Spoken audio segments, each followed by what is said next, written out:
Boa tarde a todos. Glória a Deus nas alturas e paz na terra aos homens e mulheres de boa vontade. Sejam todos bem-vindos, meus irmãos, minhas irmãs, para mais um encontro no nosso estudo da obra Nosso Lar, tendo como tema da tarde de hoje o capítulo 2, Clarencio. Para iniciar nossos trabalhos, convido a todos que me acompanhem na oração de Francisco de Assis. Senhor, fazei de mim um instrumento da vossa paz. Onde houver ódios, que eu leve o amor. Onde houver ofensas, que eu leve o perdão. Onde houver discórdias, que eu leve a união. Onde houver dúvidas, que eu leve a fé. Onde houver erros, que eu leve a verdade. Onde houver desesperos, que eu leve a esperança. Onde houver tristezas, que eu leve alegrias. Onde houver trevas, que eu leve a luz. Ó Mestre, fazei com que eu procure mais consolar que ser consolado, compreender que ser compreendido, amar que ser amado, pois é dando que se recebe, é perdoando que se é perdoado, e é morrendo que se vive para a vida eterna. Que assim seja. Bom, meus irmãos, estamos iniciando nesse instante nosso estudo da tarde de hoje e vamos dar continuidade ao estudo da obra Nosso Lar. No estudo anterior, nós abordamos a questão da chegada do nosso irmão André Luiz, né, no plano espiritual, como é mais conhecido dentro da doutrina espírita. Outras tradições, outras escolas chamam de plano astral ou plano das emoções, dos sentimentos. E por que eu faço essa referência? A gente vai entender exatamente isso hoje por conta da intensidade dos sofrimentos e das provações pelas quais o nosso irmão André Luiz irá passar, está passando. O capítulo começa: suicida, suicida, criminoso infame. Gritos assim cercavam-me de todos os lados, onde os sicários de coração empedernido, ou seja, onde eles se encontravam, né? Por vezes enxergava-os de relance, escorregadios na treva espessa, olha só, treva espessa, e quando o meu desespero atingia o auge, atacava-os, mobilizando energias extremas. Em vão, porém, esmurrava o ar nos paroxismos da cólera. Gargalhadas sarcásticas feriam-me os ouvidos, enquanto os vultos negros desapareciam na sombra. Aí continuou o segundo parágrafo. Para quem apelar? Torturava-me a fome, torturava-me. A sede me escaldava. Comeziam os fenômenos da experiência material, patenteavam-me aos olhos. Crescera a minha barba, a roupa começava a romper-se com os esforços da resistência na região desconhecida. Região desconhecida. A circunstância mais dolorosa, no entanto, não é o terrível abandono a que me sentia votado, mas o assédio incessante de forças perversas que me assomavam nos caminhos ermos e obscuros. Irritavam-me, aniquilavam-me a possibilidade de concatenar as ideias, né, de pensar, de refletir. Desejava ponderar maduramente a situação, esquadrinhar razões e estabelecer novas diretrizes ao pensamento. Mas aquelas vozes, aqueles lamentos misturados de acusações nominais desnorteavam-me irremediavelmente. Que buscas, infeliz? Aonde vais, suicida? Tais objurgatórias, incessantemente repetidas, perturbavam-me o coração. Infeliz, sim, mas suicida? Nunca. Essas increpações, a meu ver, não eram procedentes. Eu havia deixado o corpo físico a contragosto. Recordava meu porfiado duelo com a morte. Ainda julgava ouvir os últimos pareceres médicos enunciados na casa de saúde. E aí ele segue mais adiante. Por que a pecha de suicídio quando fora compelido a abandonar a casa, a família e o doce convívio dos meus? Segue um pouco mais adiante. A quem recorrer? Por maior que fosse a cultura intelectual trazida do mundo, não poderia alterar agora a realidade da vida. Meus conhecimentos ante o infinito semelhavam-se a pequenas bolhas de sabão levadas ao vento impetuoso que transforma as paisagens. Eu era alguma coisa que o tufão da verdade carreava para muito longe.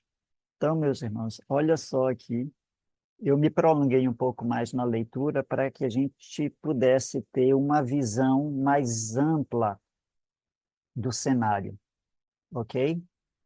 E evitar que a gente analisasse apenas os pedaços e, com isso, tivesse um entendimento fragmentado. Mas vamos lá, né? O sofrimento torturava minha fome, a sede escaldante. Como eu já comentei, já tivemos oportunidade, né, em outros estudos, comentei com vocês, que pessoas que desenvolveram suas potencialidades internas, ao ponto de conseguir expressar a consciência plenamente nesse plano da existência, que é o plano astral ou o plano espiritual imediato, ok?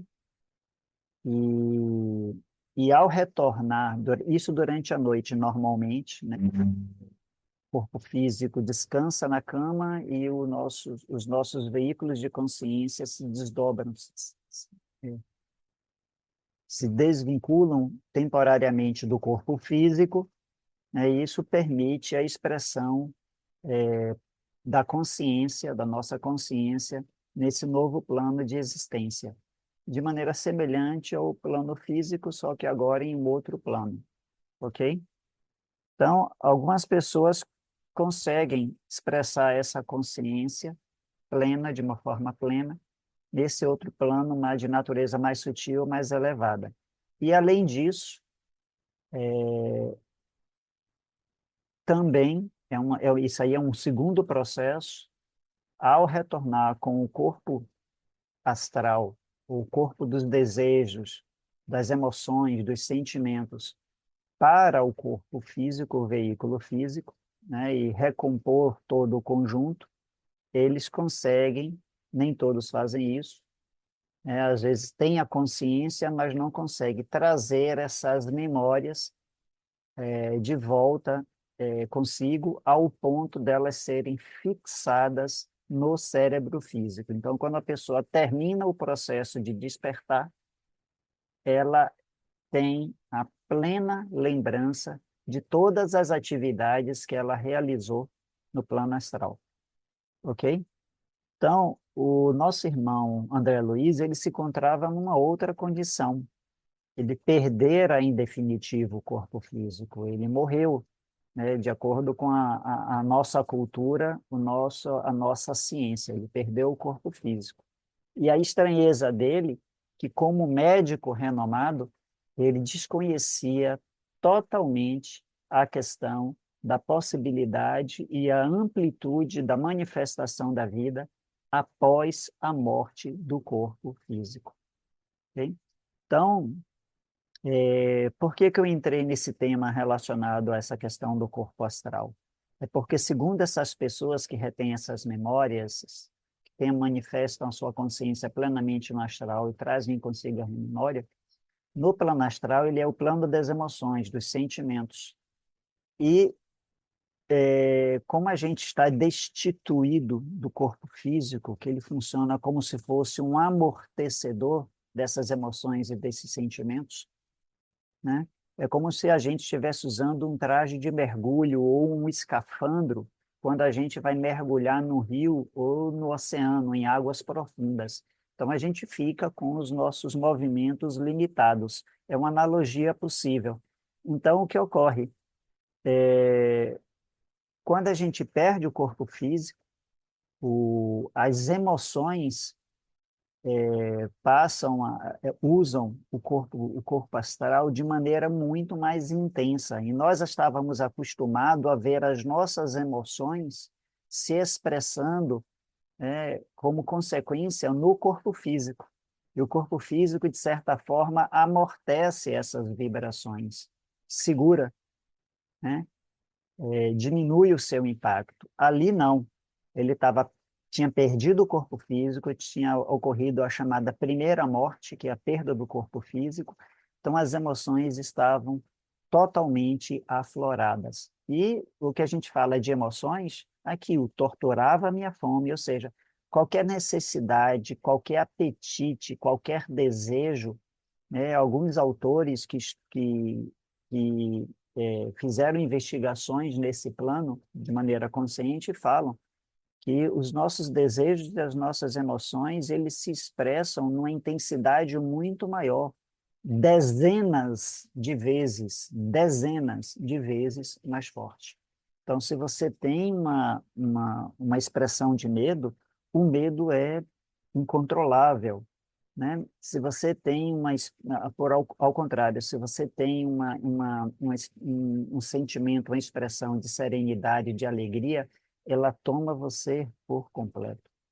Então, é interessante também ele fazer essas exortações aqui a respeito do cresceu a barba, os tecidos se rompendo, né? A questão das o estado de confusão mental. Então, por que isso? Ele não compreendia aquela existência, aquela nova fase, aquele novo cenário onde ele se encontrava. Ele não se reconhecia, não tinha se reconhecido, provavelmente no primeiro momento, ele não tinha se reconhecido como morto, né? Uma vez que ele mesmo confessa aqui mais à frente nesse capítulo que ele nada tinha de conhecimento a respeito da possibilidade da vida após a morte, né? Que era o conhecimento fundamental ao qual ele tinha tido contato na sua última existência física.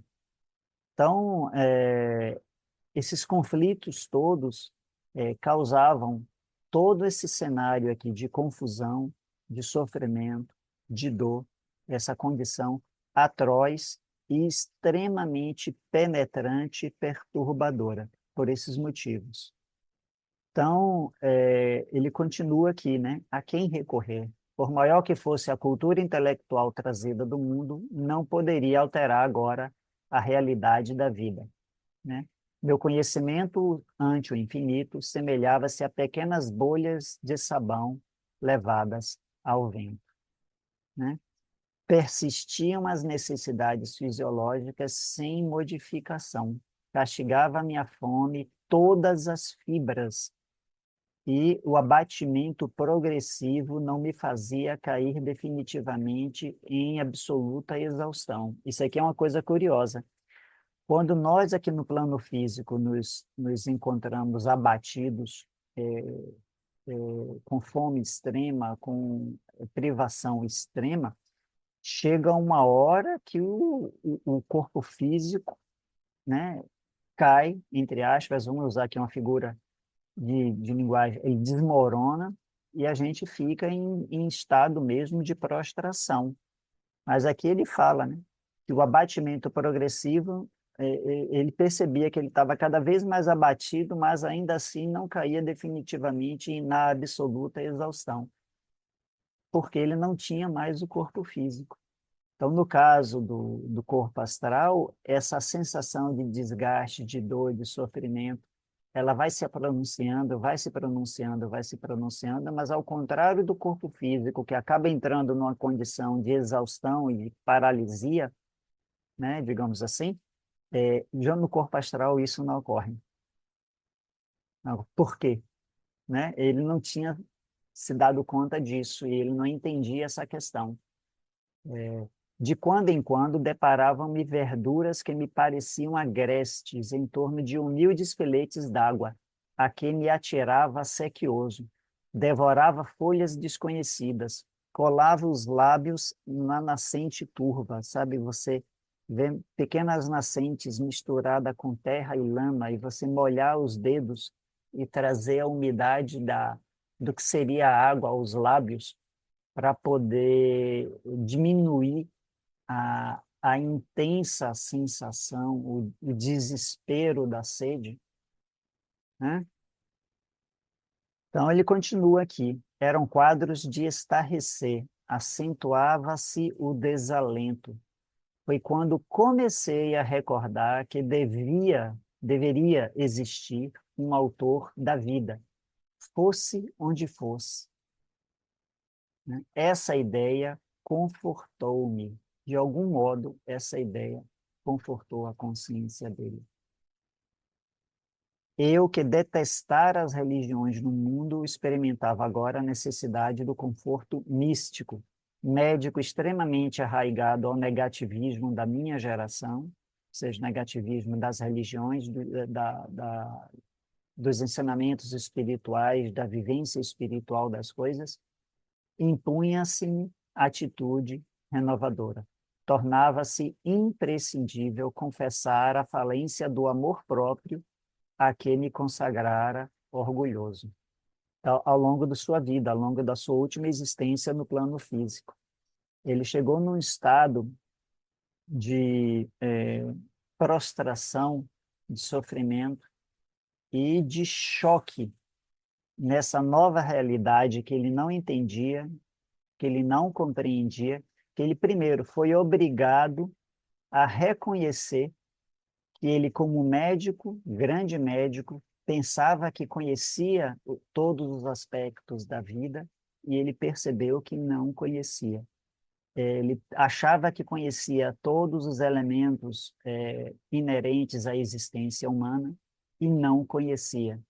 E aí, ele passou por essa experiência terrível, dolorosa nesse sentido, mas ao mesmo tempo renovadora, porque no sentido de trazer ele a um outro ponto de equilíbrio, ok? Onde a partir de agora ele começou a se aproximar da possibilidade de viver, de visualizar a existência de uma maneira muito mais ampla, como todos nós deveríamos ter sido ensinados, orientados, instruídos nesse sentido, ok? Então, tornava-se imprescindível confessar a falência do amor próprio. Percebeu que toda aquela atitude de natureza, entre aspas, superior que ele adotava, que ele tinha adotado ao longo da sua existência física, na realidade, era nada mais, nada menos do que uma manifestação de orgulho e vaidades pessoais, ok? Quanto tempo durou a rogativa? Quantas horas consagrei à súplica de mãos postas, imitando a criança aflita, né? Apenas sei que a chuva de lágrimas me lavou o rosto. Interessantíssimo essa citação dele aqui, imitando aquele criança aflita, né? Porque essa aqui é um retrato da condição, ele percebeu, ele se sentiu, ele se identificou como uma criança aflita. Talvez, vendo equivalência no atual estado psicológico, emocional que ele se encontrava, com as memórias dele quando médico atuante no plano físico, chegou a atender, a dar atendimento a crianças, né, em situação de dor, em situação aflitiva com relação à sua saúde, sem compreender o que estava acontecendo com eles. Então, ele percebeu que ele se encontrava numa condição análoga. E a criança aflita, o que é que ela faz instintivamente? como ela não compreende, como ela não entende o que está acontecendo com ela literalmente procura, em vez de se fechar, a partir de um determinado momento, ela se abre para a busca de entendimentos com outros, com outras pessoas, com outros adultos, com pessoas de confiança. A criança faz isso, né? Ela vai ao médico com um responsável, com um pai, com uma mãe, enfim, sempre acompanhada. E ele, no caso, ele se vendo tal qual uma criança aflita, ele buscou, né?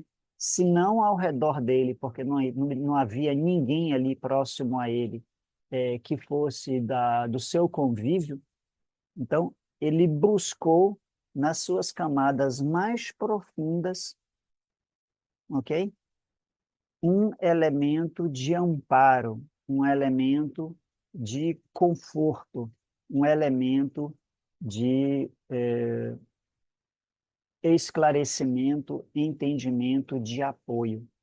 Então, apenas sei que a chuva de lágrimas me lavou o rosto, que todos os meus sentimentos se concentraram na prece dolorosa. Então, rompeu definitivamente a resistência do seu orgulho intelectual, da sua vaidade intelectual, como ele frisou no parágrafo anterior. Ele rompeu essa resistência e, impulsionada pela sua criança interna, ele finalmente se colocou numa condição de buscar, ao invés de continuar alimentando aquele quadro de desequilíbrio e de incompreensão, de desamparo, ele buscou, ele concentrou as energias, concentrou o pensamento, concentrou as suas emoções efetivamente em busca de um esclarecimento, de uma solução para essa situação dolorosa que ele estava passando. Então, estaria então completamente esquecido. Não era igualmente filho de Deus, embora não cogitasse de conhecer-lhe a atividade sublime quando engolfado nas vaidades da experiência humana. Foi nesse instante que as neblinas espessas se dissiparam e alguém surgiu, emissário dos céus, um velhinho simpático me sorriu paternalmente, inclinou-se, fixou nos meus os grandes olhos lúcidos e falou: coragem, meu filho, o Senhor não te desampara. E aí prosseguiu o diálogo. Quem sois, generoso emissário de Deus? O inesperado benfeitor sorriu bondoso e respondeu: chama-me Clarencio, sou apenas o teu irmão. E percebendo o meu esgotamento, acrescentou: agora permanece calmo e silencioso. É preciso descansar para reaver energias. Em seguida, chamou 2 companheiros que guardavam atitude de servos desvelados e ordenou: prestemos ao nosso amigo os socorros de emergência. Em seguida, ele, finalizando aqui o estudo do capítulo: vamos sem demora. Precisamos atingir nosso lar com a presteza possível. Então, finalizamos aqui a nossa leitura comentada sobre o capítulo, esse segundo capítulo de Nosso Lar, né? Trazendo aqui os elementos fundamentais sobre essa experiência que nosso irmão André Luiz estava passando naqueles instantes. Então, agradecemos a participação, a presença de todos vocês, é importante, né? Agradecemos também a presença dos nossos irmãos espirituais, os mentores, os espíritos simpáticos, os espíritos amigos, os nossos guias, né? Com a intenção, né, de estimular a nossa reflexão, o nosso aprendizado, fortalecer também essa egrégora e que as energias e os méritos produzidos a partir desse nosso encontro, desse nosso estudo, possam alcançar outras consciências, outros seres, levando a paz, a harmonia, a compreensão, o entendimento e a saúde ampla e profunda. Glória a Deus nas alturas, paz na terra aos homens e mulheres de boa vontade. Até o nosso próximo encontro, se Deus quiser. Que assim seja.